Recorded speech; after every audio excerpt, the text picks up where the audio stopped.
Hello दोस्तों, this is Kaushal and welcome to English Point. आज की क्लास में हम बात करेंगे ऐसे वर्ड के बारे में जो हमें कई बार परीक्षा में कंफ्यूज कर देता है कि हम वहाँ पर कौन सा प्रपोजिशन प्रयोग करें।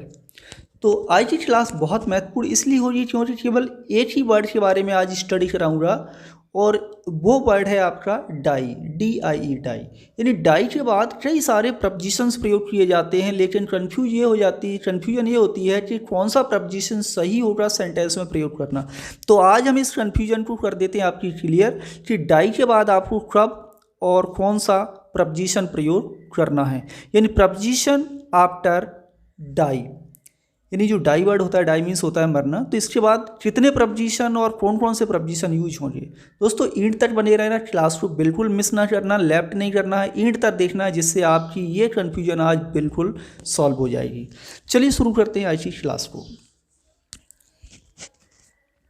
ओके, तो सबसे पहले हम देखते हैं कि हमारा जो पहला वर्ड है वो है डाई ऑफ एन इलनेस।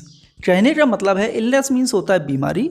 जब भी किसी बीमारी से डेथ होती है तो हम कौन सा प्रपोजिशन प्रयोग करते हैं? ऑफ प्रपोजिशन का प्रयोग करेंगे।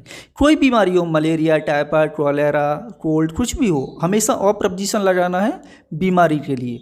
एग्जाम्पल की बात करें तो यहाँ पर आपका एक एग्जाम्पल है, many people have died of malaria. यानी कई लोगों की मलेरिया से डेथ हुई है। यहाँ पर ध्यान देने वाली बात यह है कि डाई के बाद हमने कौन सा प्रपोजिशन लगाया? ऑफ का यूज किया। एंड ऑफ प्रपोजिशन का प्रयोग हमने इसलिए किया है क्योंकि इसके आगे आपका जो मलेरिया है ये क्या है? एक इलनेस है, बीमारी। और यहाँ पर आप कोई भी इलनेस लिखेंगे हमेशा आपको डाई के बाद ऑफ प्रपोजिशन का ही प्रयोग करना है, चाहे टाइफाइड हो, कॉलेरा, कोई भी बीमारी, XYZ कोई भी बीमारी हो, इलनेस हो, हमेशा ऑफ प्रपोजिशन का प्रयोग करेंगे। बट और भी कई सारे डिफरेंट प्रपोजिशन प्रयोग होते हैं, चलिए जानते हैं और कौन कौन से प्रपोजिशन प्रयोग डाई वर्ड के बाद किए जा सकते हैं। ओके, तो नेक्स्ट वर्ड है हमारा die of hunger. Die of hunger का मतलब होता है कि भूख से डेथ होना। जब किसी पर्सन की भूख से डेथ हो जाती है, किसी जानवर की भूख से डेथ हो जाती है, बर्ड्स की भूख से डेथ हो जाती है, तो आपको कोई डिफरेंट प्रपोजिशन यूज नहीं करना है, यहाँ भी आपको ऑफ प्रपोजिशन का ही प्रयोग करना है। जैसे ड्यू टू लॉकडाउन के कारण many people are dying of hunger. बहुत सारे लोग भूखों मर रहे हैं। तो यहाँ पर हमने डाई के बाद कौन सा प्रपोजिशन लगाया? ऑफ लगाया, क्योंकि यहाँ पर आगे हंगर लिखा हुआ है, इसलिए यहाँ पर ऑफ प्रपोजिशन का प्रयोग किया गया। चलिए नेक्स्ट वर्ड देखते हैं कि डाई के बाद और कौन कौन से प्रपोजिशन यूज होते हैं डिफरेंट वे में। तो नेक्स्ट वर्ड है वो है आपका die of thirst. Die of thirst का मतलब होता है कि प्यास से डेथ होना। यानी किसी को पानी ना मिले तो नॉर्मली उसकी डेथ हो जाती है, तो यहाँ भी आपका जो प्रपोजिशन प्रयोग किया जाता है वो किया जाता है ऑफ।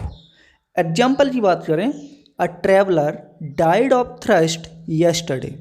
कहने का मतलब है कि एक राहगीर की कल प्यास से डेथ हो गई, यानी प्यास से वो मर गया। तो यहाँ पर हमने कौन सा प्रपोजिशन यूज किया है? डाई के बाद ऑफ प्रपोजिशन का प्रयोग किया है, क्योंकि डाई ऑफ थ्रस्ट होता है, डाई ऑफ हंगर होता है। आपको इस तरह से ये सारी चीज़ें याद रखनी पड़ेंगी एग्जाम्स के लिए। कोई रूल्स नहीं है कि आपको एक रूल बता दें और आपको ऑफ प्रपोजिशन या डाई के बाद सारे प्रपोजिशन क्लियर हो जाए, ऐसा नहीं हो पाता। चलिए नेक्स्ट वर्ड देखते हैं, वो है आपका डाई ऑफ और फ्रॉम वुंड्स। डाई के बाद आप ऑफ का यूज भी कर सकते हैं या फ्रॉम प्रपोजिशन का प्रयोग भी कर सकते हैं जब उसके बाद लिखा हो वुंड्स, मतलब घाव हो जाते हैं बॉडी में, उसकी वजह से डेथ होती है, तो ऑफ या फ्रॉम प्रपोजिशन हम प्रयोग कर सकते हैं।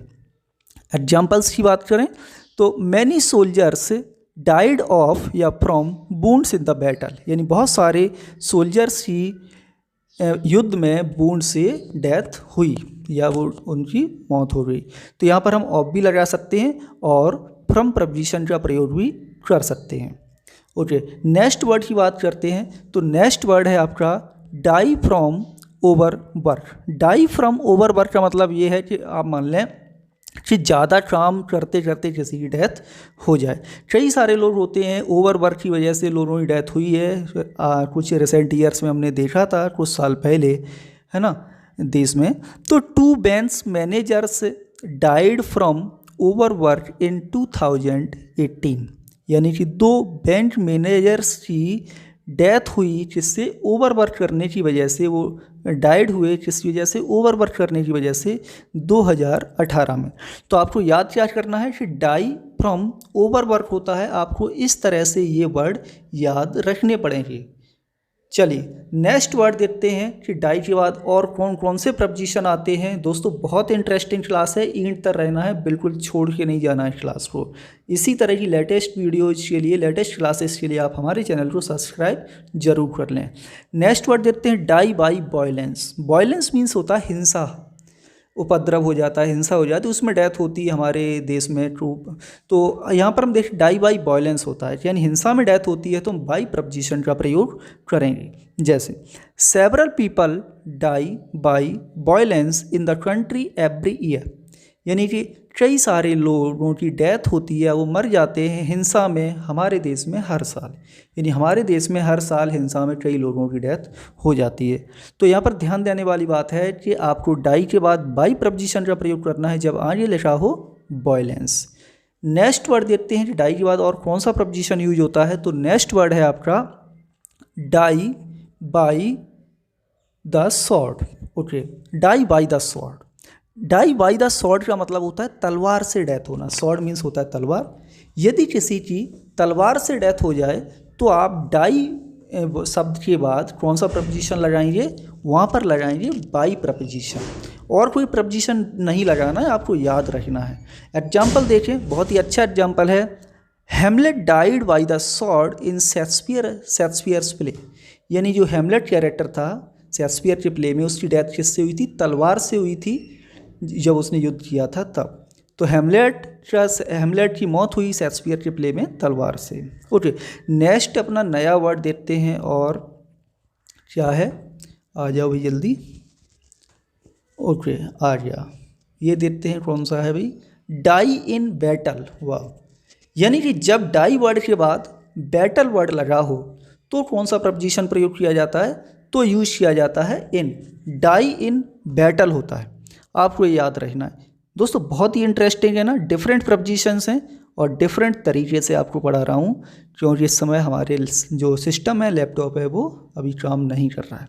तो इसीलिए आपको डिफरेंट तरीके से आपको क्लास ये कैसी लग रही है ये भी बताना। यदि इस तरह से अच्छी लगी तो इस तरह की भी क्लासेस बीच बीच में लूट रहे। चलिए एग्जाम्पल देखिए, many soldiers died in the battle of battle of Panipat लिख लेते हैं, पेज गलत हो गया, गलत है सेंटेंस थोड़ा सा, ठीक है, देख लेना। तो यानी यहाँ भी क्या यूज किया गया, आपका डाई इन ए बैटल होता है। ओके, नेक्स्ट कोई वर्ड है, देखते हैं आगे कौन सा वर्ड है। यस आ गया, die for their country. Yes, जब कोई व्यक्ति स्पेशली सोल्जर्स क्या करते हैं, हमारे देश की सेवा करते हैं, और उनकी जब डेथ हो जाती है तो वो किसके लिए मरते हैं, अपने देश के लिए मरते हैं। डाई फॉर देयर कंट्री होता है, तो यहाँ पर डाई के बाद फॉर प्रपोजिशन का प्रयोग करना है। एग्जाम्पल देखें, many revolutionaries died for their country. Revolutionaries means होता है क्रांतिकारी, यानी बहुत सारे क्रांतिकारी अपने देश के लिए मर गए। तो यहाँ पर डाई के बाद हमने कौन सा प्रपोजिशन प्रयोग किया, तो यहाँ पर डाई के बाद आपका यूज हुआ है फॉर प्रपोजिशन। और फ्रेज आपको किस तरह से याद रखना है कि डाई फॉर देयर कंट्री हमेशा होता है, यानी डाई के बाद आपको यूज करना है फॉर, जब आगे क्या लिखा हो, कंट्री वर्ड हो तो। नेक्स्ट देखते हैं, नेक्स्ट कौन सा है। ओके, नेक्स्ट वर्ड है वो है आपका डाई फॉर ए कॉज। अब यहाँ पर मैं थोड़ा एग्जांपल्स नहीं देता हूँ, जो आप समझ रहे होंगे, इसी तरह से आपको याद रखना है। तो डाई फॉर ए कॉज होता है। डाई फॉर ए कॉज का मतलब होता है किसी कारण से डेथ होना। इस पे जैसे कई लोग सुसाइड कर लेते या किसी कारण से वो उनकी डेथ हो जाती है, तो वो डाई के बाद फॉर प्रपोजिशन का प्रयोग किया जाएगा, वहाँ पर डाई फॉर ए कॉज का यूज होता है। ओके, नेक्स्ट वर्ड देखते हैं, और नेक्स्ट वर्ड है हमारा डाई एट ए स्टेट होता है। ये बिल्कुल फिक्स है, आप याद रखिए कि डाई के बाद जब स्टेट वर्ड आता है तो आपको कौन सा प्रपोजिशन प्रयोग करना है, तो ये यूज किया जाएगा आपका die at a state. Okay, तो दोस्तों आज की क्लास आपको कैसी लगी कमेंट करके ज़रूर बताना है। आई होप कि आपको काफ़ी अच्छी पसंद आई होगी, और काफ़ी डिफरेंट चीज़ें आपको यहाँ पर आज मिली होगी, जो आपके हर एग्जाम्स के लिए, स्पेशली चाहे वो 9th 10th 11th 12th all competitive examination के लिए भी ये क्लासेस आपकी बहुत ही महत्वपूर्ण होंगी। तो सभी लोगों को थैंक यू फॉर वॉचिंग कि आप लोगों ने इतना समय दिया और वीडियो को एंड तक देखा। अब एंड तक देखा है तो लाइक करके ज़रूर जाना है, और जितने भी स्टूडेंट्स पहली बार आए हों वो हमारे चैनल को प्लीज़ सब्सक्राइब ज़रूर करें एंड हमें सपोर्ट करें।